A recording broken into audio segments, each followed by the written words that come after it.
পৃথিবী মানুষগুলোর ভিতরে মক্কা নগরীর মানুষগুলোর দিল অত্যন্ত শক্ত তারা তাদের ভিতরে রয়েছে কঠোরতা তাদের ভিতরে রয়েছে হিংস্রতা এ দুনিয়া মুসলমান মনে রাখো আমার আল্লাহ পাক রব্বুল আলামিনের নবী নবী মুহাম্মদ রাসূলুল্লাহ পৃথিবীর জমিনেতে তিনি এমন ভাবে মানুষ দিগের কাছে নিজের চরিত্রটারে দেখিয়েছে নিজের আদব আখলাকটারে দেখিয়েছে পৃথিবী জমিনের মানুষ দিগের কাছে আমার আপনার নবী এমন ভাবে নিজের নীতি নৈতিকতাগুলো দেখিয়েছে গোটা নগরের মানুষগুলো এমনকি প্রিয় নবী মুহাম্মদ রাসূলুল্লাহ সবচাইতে বড় বড় দুশমনগুলো আল্লাহ পাকের নবীর আয়াত অধীন চলে গেল নবী তারা অনুগত স্বীকার করল নবীকে তারা বিশ্বস্ত মেনে নিল নবীকে তারা ভালো বেটা বলে মেনে নিল হে জগতের মুসলমান মেরা পৃথিবী জমিনেতে আমরা জানি প্রিয় নবী মুহাম্মদ রাসূলুল্লাহ শ্রেষ্ঠতম একটা লকাব হলো আল আমিন তথা সত্যবাদী নবীর একটা উপাধি আছে না কি আল আমিন যার মানে চরম সত্যবাদী যার সত্যবাদিত্বের কোনো কিনারা নাই আমি আপনার কাছে বলছি এই চরম সত্যবাদী বা নবী সত্যবাদী এই উপাধিটা দিয়েছিলেন কি রাসূলের সাহাবী আবু বকর ওমর উসমান আলী তালহা জুবাইর আব্দুল্লাহ বিন ওমর এরা কেউ না মক্কা নগরীতে প্রিয় নবী মুহাম্মদুর রাসূলুল্লাহর চরমতম দুশমন নাম যার আবু জাহেল সেই আবু জাহেলের মুখ থেকে ব্যক্ত হওয়া আমার আপনার নবীর উপাধি আল আমিন তথা সত্যবাদী একটু জোরে বলেন আর একটু জোর করে বলে নবীর আল আমিন উপাধি দিয়েছে কে বলেন আবু জাহেল ও ভাই কপাল ফাটা কি জাতের মানুষেরা একটাবার মনে রাখেন ভাই নবী মুহাম্মদুর রাসূলুল্লাহ এই 40 বছরের ভিতরে আল্লাহ নবুয়তিত্ব না দিয়ে এই সমাজের সঙ্গে মিলিয়ে নিয়ে মিশিয়ে নিয়ে মানুষের কাছে বিশ্বস্ততা গ্রহণযোগ্যতা আল্লাহ অর্জন করিয়ে নিয়েছেন কিন্তু কপাল যার ফাটে না তার কোন দিক থেকে গড়ার মতো পরিস্থিতি আর হয় না আবু জাহেল যে আবু জাহেল নিজে রাসূলুল্লাহকে আল আমিন তথা সত্যবাদী বললেন ওই নবী যখন নবুয়তিত্ব পেয়ে ওই মক্কা নগরীর পাহাড়ের উপরে দাঁড়িয়ে মক্কা নগরীর মানুষগুলোকে ডাক দিয়ে বললেন যে আমি মুহাম্মদ তোমরা কি আমাকে বিশ্বাস করো আবু জাহেল সহ সমস্ত মক্কা নগরীর মানুষগুলো বলল আমরা তোমারে বিশ্বাস করি বই কি তোমাকে তো আমরা আরবের শ্রেষ্ঠ সত্যবাদী বলে জানি তোমার খানদানকে সত্যবাদী বলে জানি তোমার বাপকে সত্যবাদী বলে জানি তোমার দাদাকেও আমরা সত্যবাদী বলে জানি একটু জোরে বলো রাসূলুল্লাহ ব্যাস রাসূলুল্লাহ ওই সময় বললেন আমি যদি বলি যে এই মক্কা নগরীর এই পাহাড়ের পিছন দিক থেকে কোন শত্রু আসছে তোমাদের আক্রমণ করতে তোমরা কি আমার কথা বিশ্বাস করবে তো বলছেন হ্যাঁ অবশ্যই বিশ্বাস করব কেন করব বিশ্বাস না করার তো কোনো জায়গা নেই তোমার ভিতরে তো আমরা এই মিথ্যাচার কোনোদিন দেখিনি তোমার কাছে তোমার জন্ম থেকে নিয়ে আজ পর্যন্ত কোনোদিন তোমার ভিতরে মিথ্যাচার দেখিনি তোমার কথা কি করে অবিশ্বাস করব নবী ব্যাস ওই সুযোগেই আবু জাহেলের কাছে বললেন তাহলে তোমরা পড়ো আশহাদু আল্লা ইলাহা ইল্লাল্লাহ ওয়া আশহাদু আন্না মুহাম্মাদার রাসূলুল্লাহ ব্যাস যে তর্কে দাওয়া সেই তর্কেই মানুষ পরিবর্তন মুহূর্তের ভিতরে আবু জাহেল বলতে শুরু করলেন তাব্বান লাক তুই ধ্বংস হ কারে বলছে রাসূলুল্লাহকে আবু জাহেল বদদুয়া দিচ্ছে তুই ধ্বংস হ আল্লাহ তোর হাত ধ্বংস হোক, তুই নিজে ধ্বংস হ, তুই মিথ্যাবাদী, তোর বাপ মিথ্যাবাদী, তোর দাদা মিথ্যাবাদী, তোর গোটা বংশ মিথ্যাবাদী। নাউজুবিল্লাহ বলেন। যে আবু জাহেল ওই পাহাড়ের পাদদেশে দাঁড়িয়ে নিজেই বললেন, স্বীকৃতি দিলেন, তুমি সত্যবাদী, তোমার বাপ সত্যবাদী, তোমার দাদা সত্যবাদী, তোমার গোটা বংশ সত্যবাদী। শুধু আশহাদু আল্লা ইলাহা ইল্লাল্লাহ ওয়া আশহাদু আন্না মুহাম্মাদার রাসূলুল্লাহ এই বাক্যটুকু প্রচার করাতেই সেই আবু জাহেল রাসূলের প্রতি অভিশাপ করলো, রাসূলকে ধ্বংসের জন্য আক্রমণ করলো, রাসূলকে নস্যাৎ করে দেওয়ার জন্য অভিশাপ দিল। আবু জাহেলের অভিশাপ তো রাসূলুল্লাহ লাগবে নাকি? জালিরা সিম্বাদে খাল শুকাবে নাকি? প্যারা গাজীর মজলিস মনে রাখো, আমার আল্লাহ পাক রব্বুল আলামিনের নবী চাইনা আবু জাহেল তাবারের জন্য নবীর প্রতি এমন করে অভিশাপ দিতে লাগলো। আমার আল্লাহ একটা মুহূর্তের জন্য বিলম্ব না করে আমার আল্লাহ জিবরাইলকে আল্লাহ পাকের নবীর কাছে পাঠিয়ে দিলেন। জিবরাইল আলাইহিস সালাম নবীর দরবারে চলে এলো। আল্লাহ নবীকে রেখে বললেন, ইয়া রাসূলুল্লাহ, ইয়া হাবিবাল্লাহ, হুজুর আমার আল্লাহ আপনার জন্য বার্তা পাঠিয়ে দিয়েছে, আপনার জন্য আমার আল্লাহ পয়গাম পাঠিয়ে দিয়েছে। আল্লাহ পাকের নবীর কাছে জিবরাইল আলাইহিস সালাম পড়ে শোনালেন, তাব্বাত ইয়াদা আবি লাহাব ওয়া তাব্বা মা আগনা আনহু মালুহু ওয়া মা কাসাব সায়াসলা নারান যাতা লাহাব। হে দুনিয়ার মুসলমানেরা, আমার নবীর প্রতি আবু জাহেল অভিশাপ দেবার জন্য আমার আল্লাহ সইতে পারলেন না, আমার আল্লাহ সহ্য করলেন না। আমার আল্লাহ নিজের পক্ষ থেকে আবু জাহেলের জন্য আমার আল্লাহ অভিশাপ পাঠিয়ে দিলেন, তাব্বাত ইয়াদা আবি লাহাব, আবু লাহাবের দুই হাত ধ্বংস হোক, ওয়া তাব্বা এবং সে নিজেই ধ্বংস হোক। মা আগনা মালুহু ওয়া মা কাসাব, আবু লাহাবের মা সম্পদ, সন্তান সম্পত্তি কোনো কিছু তার কাজে আসবে না। সায়াসলা নারান যাতা লাহাব, খুব শীঘ্র অচির ভবিষ্যতে অতীব তাড়াতাড়ি এই আবু জাহেল জাহান্নামের খোরাক হয়ে যাবে। সুবহানাল্লাহ। রাসূলের জন্য অভিশাপ দিলি, আল্লাহ একটা মুহূর্তের জন্য বিলম্ব না করে সূরা লাহাব অবতীর্ণ করে আবু জাহেলের ঘাড়ে পাল্টা অভিশাপ। মজার বিষয় আর দুঃখ আর পরিতাপের বিষয় বোঝেন, এই প্রিয় নবী মুহাম্মদ রাসূলুল্লাহর দুইটো কন্যা সন্তান তখন আবু জাহেলের দুই বেটা উতবা আর উতাইবার সঙ্গে বিবাহ বন্ধনে আবদ্ধ। এখন বলেন, রাসূলুল্লাহ আবু জাহেলের বিরুদ্ধে রাসূলের মুখ থেকে যখন অভিশাপ বার হবে, সেই বাড়ির মেয়ে এই বাড়ি এসে ভাত খাবে, এটা সম্ভব?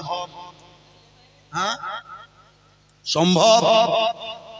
प्यारा गाज़ी मजलिस मेरा अल्लाह नबी दुनिया बादशाह हबीबुल्लाह जनाब मुहम्मद रसूलुल्लाह सल्लल्लाहु अलैहि वसल्लम चैतन्যের উপরে আমার আল্লাহ কোরআন অবতীর্ণ করলেন। কোরআনের বাণী যখন সূরা নাহাব যখন অবতীর্ণ হলো, আবু লাহাব নিজের দুই বেটার বললেন, ও বাবা ও বাবা উতাইবা, দেখো না তোমার শ্বশুর কথা মুহাম্মদ আমার নামে অভিশাপ দিয়েছে, আমার ধ্বংস চেয়েছে, আমার সম্পদের ধ্বংস চেয়েছে, আমার সন্তানের ধ্বংস চেয়েছে। যে মুহাম্মদ আমার জন্য ধ্বংস চায়, যে মুহাম্মদ আমার বেটাদের ধ্বংস চায়, যে মুহাম্মদ আমার সম্পদের ধ্বংস চাই, তোমরা কি সেই মুহাম্মাদের বেটিগুলোরে নিয়ে ঘর করবে? বেটাগুলো বললেন না বাবা, আমরা কখনো না, ওই মুহাম্মাদের বেটিকে আমরা কখনো নিজেদের বিছানা সজ্জা আমাদের জীবন সঙ্গী করে রাখতে পারি না।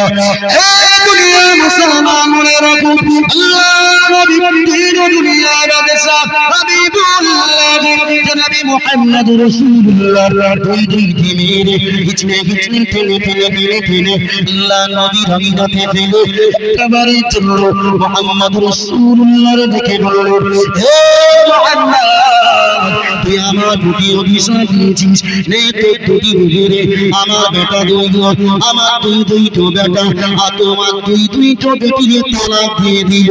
ও বেটা মুহাম্মদ, তুমি তোমার বেটিগুলোরে তোমার ঘরেতে তুমি খুঁটি বানিয়ে রাখো। প্যারা হাজিরিনে মজলিস, মনে রাখুন পৃথিবীর জমিনে একটা বাপের কাছে সবচাইতে দুঃখ কষ্ট যন্ত্রণার সময় হলো মা কিংবা বাপ যখন নিজে তৈরি করা রক্তের নারী ছেলে সন্তান কন্যা সন্তানটারে সাজিয়ে গুজিয়ে নৌসা পাঠিয়ে অন্যের ঘরে বধূ করে যখন বিদায় দেয়, তার চাইতে বড় কষ্ট বাপমার পৃথিবীর জমিনেতে আর কিছু নাই। মুসলমান, কিন্তু সেই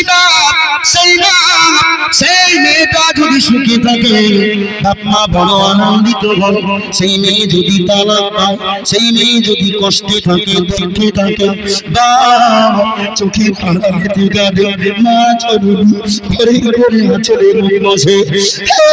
দুনিয়ার মুসলমান, আল্লাহ পাকের নবী, আল্লাহ পাকের হাবিব আমার, আল্লাহ পাকের নবী আমার নবী আমিনা দুইটি কন্যা সন্তানকে কেবলমাত্র তাওহীদের বাণী প্রচারের জন্য, কেবলমাত্র কলিমা বাণী প্রচার দেওয়ার জন্য আবু জাহেল রাসূলুল্লাহ দুইটি কন্যাকে তালাক নিয়ে নিজেদের বেটা কাছ থেকে তালাক নিয়ে নবী আমিনাকে ছুঁড়ে ফেলে দিয়ে বলল, বেটা মুহাম্মদ, তুই যখন আমার শত্রুতা করলি, তোর কন্যা সন্তানের আমার ভিটিতে কোনো জায়গা না। একটা বেটি যদি তালাক পেয়ে বাড়ি আসে, সমাজে দেখবেন অনেক সময় হয় সংসার টিকে না। যে বাপের কন্যা বাড়িতে আছে, ও বাপ দেখবেন সমাজে হেসে খেলে বেড়াচ্ছে। বাপ যখন একটাবার রাতের বেলা বালিশে মাথা দেয় না, বাপের কলিজাটা কাঁদে কাঁদে বিছানা ভেজায়, বালিশ ভিজিয়ে ফেলে, আপনার সামনে প্রকাশ করে না। একটা কন্যা সন্তানের জন্য যদি এই হয়, দুইটো কন্যা সন্তানকে তালাক দিয়ে রাসূলুল্লাহ আঙিনাতে ফেলে রেখে গেল।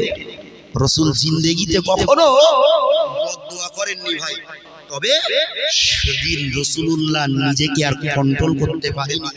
রাসূলুল্লাহ একদিনে ওই বদদুয়া করেছিলেন, জি যে আল্লাহ, আজ যেমন আমাকে এই দুটো আমার দুটো কন্যাকে যেমন তালাক দিয়ে যে দুটো জালিয়াত আমার দুইটো কন্যাকে আমার আঙিনাতে ফেলে গেল, আল্লাহ ওই দুটোকে আপনার জঙ্গলের দুই কুত্তা দিয়ে ওদেরকে খাইয়ে দেবে। আর রাসূলুল্লাহ যদি দোয়া করে, সেই দোয়া কবুল হবে না? হবে না? আবু জাহেল রাসূলুল্লাহর যাই করুক, অস্বীকার করুক, বিশ্বাস কিন্তু আসল জায়গায় ঠিক। যখনই শুনল যে মুহাম্মদ তার দুই বেটার জন্য অভিশাপ দিয়েছে, সর্বক্ষণ সর্ব অবস্থাতে দুই বেটাকে পাহারা দিয়ে ঢেকে ঘিরে রেখে দিতেন। ইতিহাস পড়েও রেখেছেন, শুনেও রেখেছেন।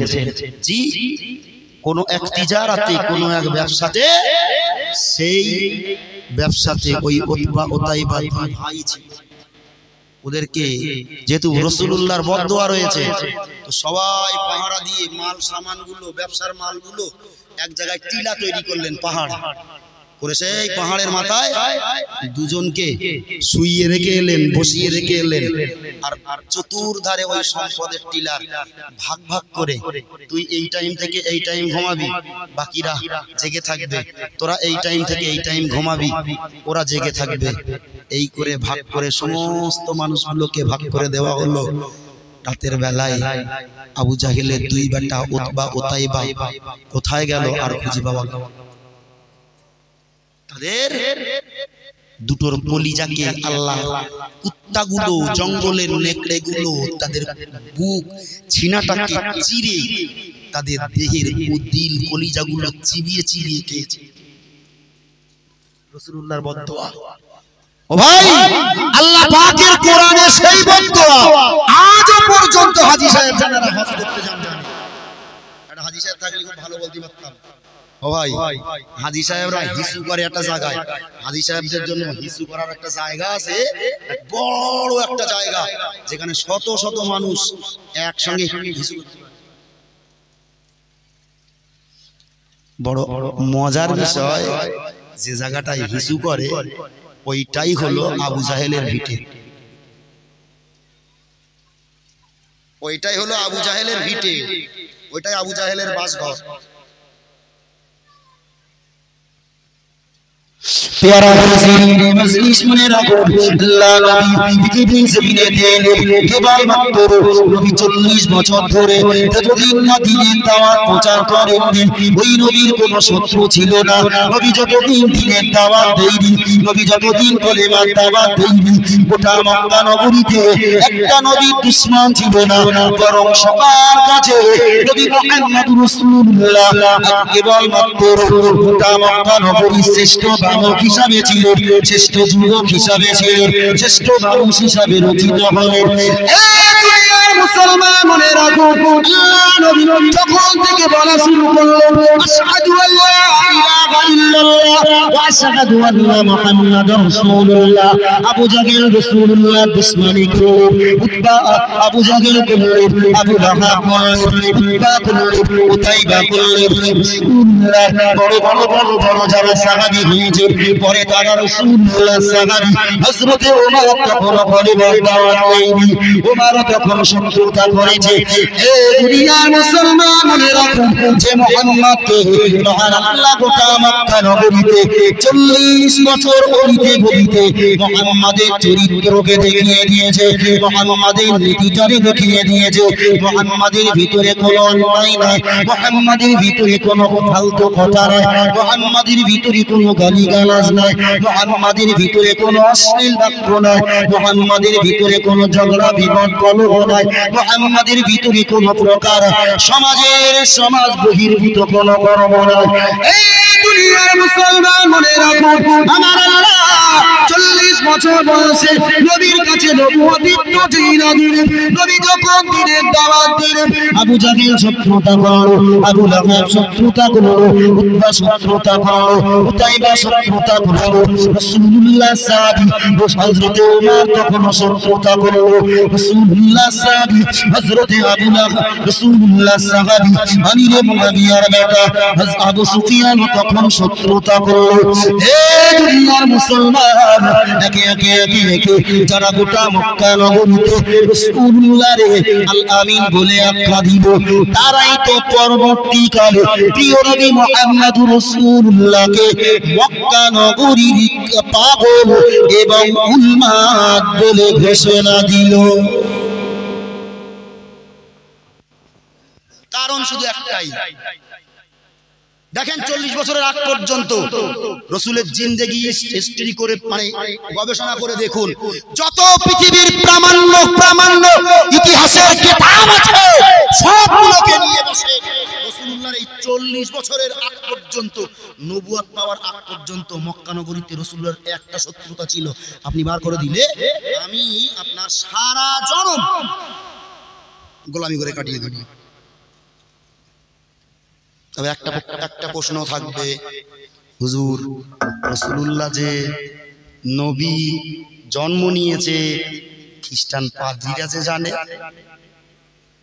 হ্যাঁ, কিন্তু এই যে সেই নবী কেবলমাত্র একজন পাদ্রী ধরতে পেরেছিল, নাম ছিল যার বুহাইরা। সুবহানাল্লাহ বলেন। সেই বুহাইরা নিজে বুঝতে পেরে রাসূলের চাচা আবু তালেবের হাতে উঠিয়ে দিয়ে বলেছিলেন, বাবা আবু তালেব, তুমি এই বেটাকে নিয়ে সামদেশে সিরিয়াতে যেও না ব্যবসা করতে। এই বেটার শত্রু হাজার হাজার মানুষ, এর একে হত্যা করার জন্য দিন রাত 24 ঘন্টা এক করে ফিরছে। রাসূলুল্লাহকে ফিরিয়ে এনেছিলেন, চাচা নিয়ে যাই ভাই। সেই নবী, যে নবীর জিন্দেগিতে আপনি নবী দিবস পালন করেন, ওই নবীর জিন্দেগিতে একটা শত্রুতা ছিল না। শত্রুতার জায়গা তৈরি হয়েছে কোথায়? শুধু তৌহিদের বাণী, আল্লাহর কলেমা, আল্লাহর দ্বীনের দাওয়াত প্রচারের জন্য। আমার মতো মৌলভী সাহেব যদি সেই নবীর জীবনের সত্য ঘটনা উঠিয়ে দিয়ে আমি যদি কালিকাতলার মুসলমানের কাছে ঘৃণার পাত্র হই, তাতে আলহামদুলিল্লাহ আমার কোনো যায় আসে না, কোনো যায় আসে না। প্যারা গাজিরে মজলিস মনে রাখো, আল্লাহ নবী দিন দুনিয়া বাদশা হাবিবুল্লাহ। ঝিলমিল ঝিলমিল করে যায় আকাশের তারা, আকাশের তারা।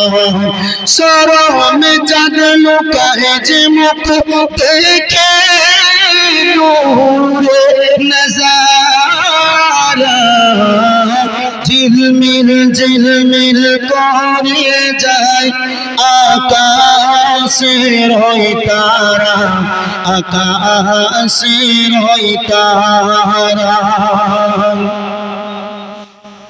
আর সহতে নেমেছে জান্নাতের বাসিনী, চমকে গেল দেখে চেহারাতে নুরানি। মা হাওয়া মারিয়াম এলো, ওসি মা হাওয়া মারিয়াম এলো, আরো এলো মা গাজেরা। ঝিলমিল ঝিলমিল করে যায় আকাশের তারা, আকাশের তারা। জান্নাতি দুয়ার খুলে আসে দলে দলে, দেখে নূরে তাজাল্লি মারহাবা সবই বলে। ওসে ভিড় করিল ঢাকার তরে,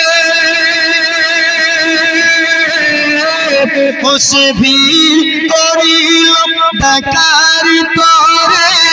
কোদার ঘোর বালারা,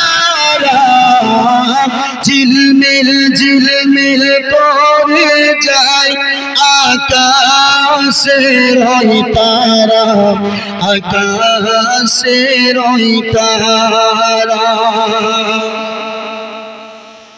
গান গে যায় বুলবুল মধুর সুরজ তুলে, বন ময়ূরী নাচে পেখম তারই মেলে।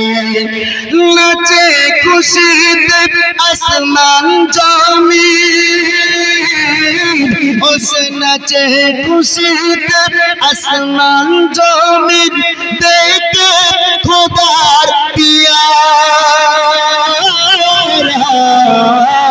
ঝিলমিল ঝিলমিল করে যায় আকাশের তারা, আকাশের তারা। আল্লাহুম্মা সাল্লি আলা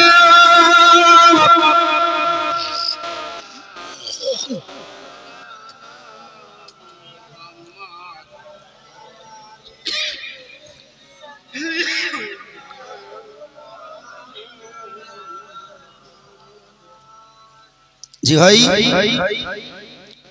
আমি আমার নসিহতের মূল পাঠভূমি কি এতটুকু আশা রাখি, যেহেতু এক নসিহত শোনালো তার উপরে অ্যান্টিডোট পড়ায় সবার মাথায় ঠিক মতো ক্যাচ করিনি ভাই।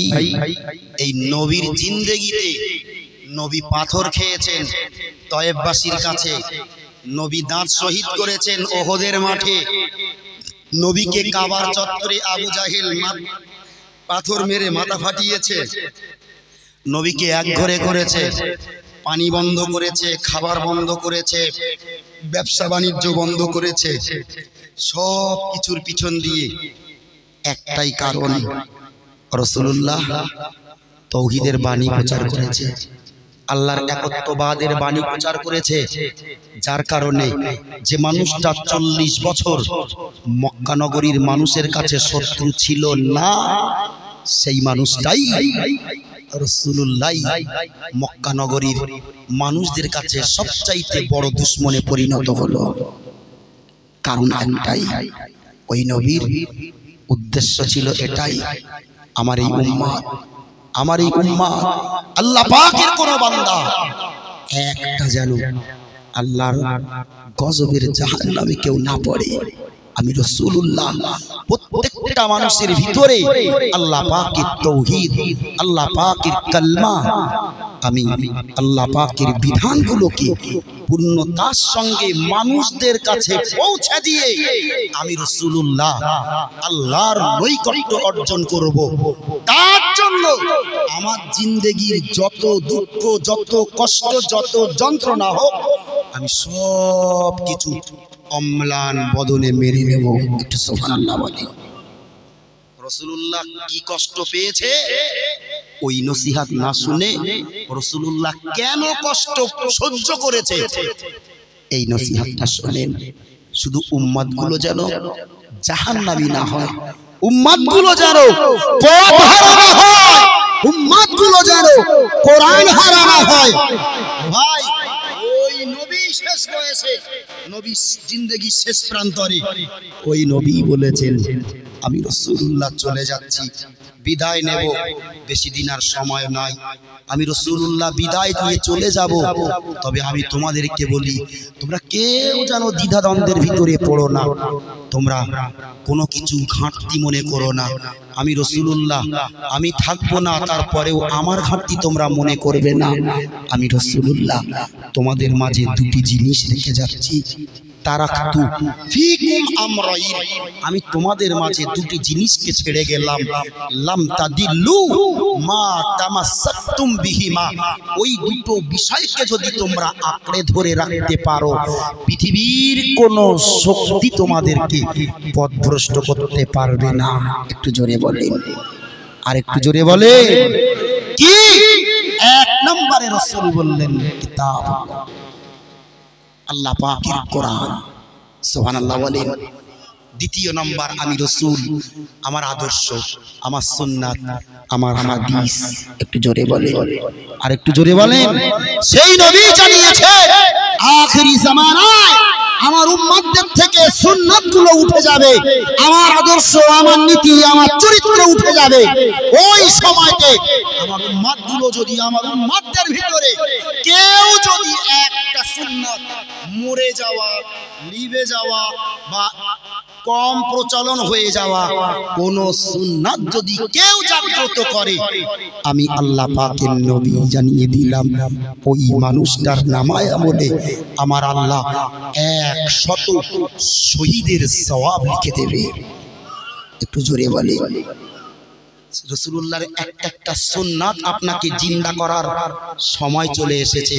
একটাবার তাকান ইসরাইলের দিকে, তারা আল্লাহর কাছে কাঁদছে, আপনার চাইতে ঈমানে অনেক পাকা তারা। বাইতুল মুকাদ্দাসকে জিন্দা রাখতে তারা নিজেদের টন টন রক্ত দিচ্ছে, গোটা বিশ্ববাসী তাদের জন্য দোয়া করছে। মুসলমান তারপরেও বলেন তিনি, ফিলিস্তিনের মুসলমানগুলো কি নিষ্কৃতি পাচ্ছে? বা কারণ রাসূলুল্লাহ সুন্নাত ছেড়ে দিয়ে এই মুসলমান দোয়া করবে আর মুসলমানের দোয়া আল্লাহ কবুল করবে, এটা হয়? এই হলারের ভিতরে হারাম ঢোকাবো আর সেই জবান দিয়ে আল্লাহর কাছে দোয়া করব, আল্লাহ দোয়া কবুল করবে? ভাই একটু সচেতন হন। আল্লাহ যদি কখনো কোনো সময় নিয়ে আসে, সবে আমি ওয়াজের শুধু ভিতটুকু পুঁতেছি বাবা, এখনো আল্লাহ যদি চায় এবার কখনো যদি নিয়ে আসে, নবী দিবসের মূল জলসা কাকে বলে আল্লাহ চাইলে একটা পয়েন্ট নোট করে ইনশাআল্লাহ সেদিন আলোচনা করব। আল্লাহ যদি স্মরণে রাখে, আল্লাহ কবুল করেন, বলেন আমিন। জি ভাই, যে নবী সারা জনমটা নিজের জিন্দেগিটা একটা জিনিসের জন্যই তিনি উৎসর্গ করলেন, সেটা হলেন কোরআন, আল্লাহ পাকের বিধান কালাম। ভাই সেই কোরআন জিন্দা রাখতে রাসূলুল্লাহ যুগে যুগে সময়ে সময়ে রাসূলুল্লাহ সাহাবীদের কাছে হাত পেতেছেন। সাহাবীরা কোরআনটাকে জিন্দা রাখতে, আল্লাহর বিধানকে পরিচালনা করতে আমি রাসূলুল্লাহ আমার অসাধ্যের বিষয় হয়ে পড়ে গেছে। তোমাদের কাছে আমি রাসূলুল্লাহ কাঙালের বেশে হাত পাচ্ছি, আল্লাহর দ্বীনের জন্য তোমরা তোমাদের অর্থ কিছু একটা অংশ দিয়ে ইসলামকে সাহায্য করো। একটু জোরে বলেন। রাসূলুল্লাহ সাহাবীরা নিজেদের শুধু জীবনটুকু রেখে নিজেদের সম্পদের সমস্ত সম্পদ, এমনকি রাসূলুল্লাহর প্রিয়তম সাহাবী সিদ্দিক আকবর আবু বকর রাদিয়াল্লাহু তাআলা আনহু নিজের বাড়িতে একটা নুনের চামচ থাকলেও সেটাকেও এনে ইসলামের জন্য, কোরআনের জন্য রাসূলুল্লাহর চরণে বিলিয়ে দিয়েছেন। একটু জোরে বলেন, আর একটু জোর করে বলেন। সেই কোরআনের আমিনাতে আমার মতো নাদানটা একটু দাবি করছে, কর্তৃপক্ষের চালানো অত্যন্ত কষ্টকর, ঋণ মানে দেনা ধার একটা সমাজে জড়িয়ে আছে। বিশেষ করে গত ইসালের সাহাবের জলসাটাই সম্পূর্ণ মার খেয়েছে নাকি? যেই শুরু হয়েছে, জাগা চাটা শ্রোতা আসা শুরু, আল্লাহর রহমতের বৃষ্টিও শুরু, টোটাল মজলিসটাই মানে লন্ড ভন্ড মতো। বসবে মানুষ, সেরাম বসার জায়গা নেই, কাকে বসতে বলবো? ভাই সেখানেও কর্তৃপক্ষের একটা বড় অঙ্কের টাকা মাদ্রাসা থেকে ঘাটতি আছে। আপনাদের কাছে ছোট্ট অনুরোধ, এই মাদ্রাসাটাকে, আল্লাহর কোরআনটাকে জিন্দা রাখতে, যে নবী নিজে জিন্দেগিতে ওই কোরআন বাঁচাতে গিয়ে এই সারা জনমটা তিনি দুঃখ কষ্ট যন্ত্রণা সয়েছে, সেই আল্লাহ পাকের কোরআনকে হেফাজত করার জন্য। জানি না এখানকার মানুষের আর্থিক ক্যাটাগরি কেমন, আমি ছোট্ট থেকে শুরু করি। একটা ভাইয়ের কাছে ৫,০০০ টাকা, একটু বলেন আল্লাহর কোরআনের জন্য, আল্লাহর কোরআনকে ভালোবেসে রাসূলুল্লাহ সাহাবীরা নিজেদের জান দিয়েছে, মাল দিয়েছে। আপনার কাছে অতটা চাইনি, আমি ৫,০০০ টাকা একটা ভাইয়ের কাছে চাইছি। আল্লাহর কোনো একজন পাগল এই নবী দিবসের মজলিসে আমার মতো হতভাগাটা, গুনাহগারটা, তার জন্য খাস করে একটু দোয়া করবে। একটু বলেন, কোনো বাপারা মাহারার সন্তান পৃথিবীতে এই মজলিসে কেউ কি জিন্দা নাই? যে বাপ, যে মা লক্ষ কোটি টাকার সম্পদ আমার জন্য রেখে গেছে, আজ তারা কবরে। সেই বাপটার জন্য, সেই মাটার জন্য একটা ভাই ৫,০০০ টাকা। আল্লাহ কোনো পাগল? একটু বলেন না, কি ব্যাপার? জীবনে জায়গা নাকি? একটু বলেন, আল্লাহর রাস্তায় বলেন। আমি আপনাদের কাছে করজোরে নিবেদন করে বলছি, কোরআন বাঁচানোর জন্য এটা কোরআনই কারখানা। হাইব্রিড বক্তা না রে বাপ, যে ২০,০০০ না দিলে নিবুনি রে বাপ, ও যাতে না রে। ভাই এর আগের জলসায় কত দিয়েছিল দেখিওনি, আল্লাহ মালুম, আল্লাহ সাক্ষী। তবে এদিন দাওয়াত করার সময় বলছে কম দিলাম, কত দিল আদৌ পর্যন্ত জানি না। বুঝতে পেরেছেন? আজও পর্যন্ত জানি না এখানকার মানুষ গতবারে দাওয়াত দিয়ে আমাকে কত দিয়েছিল। কেউ একটা কিছু বলেছিল কানের ধারে, অঙ্কটা আমার মনে নেই। কারণ আল্লাহর দ্বীন মানুষ এতগুলো টাকা প্রচার প্রসারের জন্য রেডি করে আমারে ডেকে দাওয়াত করে এনেছে, রাস খাওয়ান খাইয়ে এই এত আমন্ত্রণ করে আবার যাওয়ার সময় মোটা অঙ্কের একটা অর্থ পকেটে গুজে দেবে, আর আমি এখনো মানুষের ঘাড় মুটকে টাকা নেব। বুঝলেন? রাসূলুল্লাহর উত্তরসূরি আমরা নিজেরা দাবি করি। রাসূলুল্লাহ নিজের সম্পদগুলোকে গোটা মক্কা নগরীর গরীব, এতিম, অসহায়, দুস্থ মানুষগুলোর কাছে তিনি বিলিয়ে দিয়েছেন।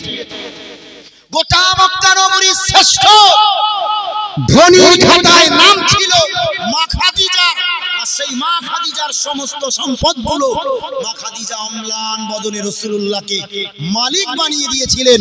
ইয়া রাসূলুল্লাহ, আমার এই সম্পদের পূর্ণ মালিকানা আজ থেকে আমি আপনাকে দিয়ে দিলাম। একটু জোরে বলেন। রাসূল করিম সাল্লাল্লাহু আলাইহি ওয়াসাল্লাম সেই সম্পদগুলোকে ইসলামের জন্য নিজে তিলে তিলে ব্যয় করতে করতে করতে করতে রাসূলের জিন্দেগীর শেষ প্রান্তরে সেই নবী না খাওয়া দিলে পেটের উপরে পাথর বেঁধেছে, ক্ষুধার যন্ত্রণা তাতেও নিবারণ না করতে পেরে আবারও একটা পাথর সেই পাথরের উপরে দিয়ে কাপড় দিয়ে আস্তে আস্তে করে বেঁধে রেখেছে। আমরা না সেই নবী দিবস পালন করি যে নবী নিজের সম্পদগুলোকে সব বিলিয়ে দিলেন, সেই নবী নিজের অর্থগুলোকে, সম্পদগুলোকে দ্বীনের জন্য, কোরআনের জন্য উৎসর্গ করলেন। আমার মতন হুজুরির নেমন্তন্ন করে আসলে বললি 20,000 না দিলি যাবুনি। রাসূল নিজের টাকা খরচা করে দিয়েছে, আর ছেলেরা এত সুন্দর ইন্তেজাম স্টেজ দিয়েছে, এত সুন্দর পরিবেশ দিয়েছে, সুন্দর ফ্যানের বাতাস দিয়েছে, সুন্দর কথাগুলো বলতে যাতে কষ্ট না হয় সুন্দর মাইক সেটের ব্যবস্থা করেছে। ও ভাই, তারপরেও আমরা একটাবার বলবো, একটু বলি, সেই নবীর উম্মত হিসাবে আমি প্রথম নম্বরে একজনের কাছে দাবি রেখেছি, সির্ফ একজন, আল্লাহর কোন পাগল। একটু বলেন 5,000 টাকা। গোটা এখানে বাচ্চা কতটা আছে? 42 বোর্ডিং এ থেকে পড়ে এখানে, কোন লজিক না। আল্লাহু আকবার। ভাই চট জলদি, মায়েরা অনেকে মাইকে সাউন্ড পাচ্ছেন, বেশি কিছু নাই। এই 42টা ছেলের জন্য 1,000 টাকা করে 42 জন ভাই এবং মা এবং বোনদের একেবারে দাবিটা ছাড়ছি না, আল্লাহ সাক্ষী রেখে দিয়েছি। জি, আমি 42 জন ভাইয়ের কাছে 1,000 টাকা করে চাইছি। একটু বলেন, 1 নাম্বার ভাইয়ের নাম? হ্যাঁ, একটু তাকবীর দেন, নারায়ে তাকবীর। রব্বুল আলামিন আল্লাহ अपना बंदा सैफुल्लाह से अल्लाह প্রথম নম্বরে আপনার কোরআনকে জিন্দা করার জন্য আপনার বান্দা সাইফুল্লাহ 1000 টাকা দিয়েছে। আল্লাহ, একটা বাচ্চা, একটা গরিব, একটা এতিম অসহায় বাচ্চার 1000 টাকা খরচ দিয়েছে। ও আপনার নবীকে জানিয়েছে এতিম, গরিব, অসহায়, দুস্থ মানুষগুলো সেবা করলে আপনার নবী জানিয়েছেন কিয়ামতের মাঠে গানে মাসারে বিচার হতে তারা আপনার নবীর সঙ্গ লাভ করতে পারবে। ওগো রব্বুল আলামিন, আপনার বান্দা দানকে কবুল করে নিন। আল্লাহ তার উদ্দেশ্যকে সফল করে দেন। আল্লাহ আপনার নবীর সুপারিশ আপনি তার নসিবতে মঞ্জুর করে দিন। একটু জোরে জোরে বলেন আল্লাহুম্মা আমিন। বলেন চম্পট, বলেন, সময় দেব না বাবা। দ্বিতীয় নম্বরে একটু বলেন, দ্বিতীয় নম্বরে 1,000 ভাইয়ের নাম হ্যাঁ আতারুল আল্লাহ বাবা আতারুল দ্বিতীয় নম্বরে আল্লাহ 30,000 টাকা দেবে আল্লাহ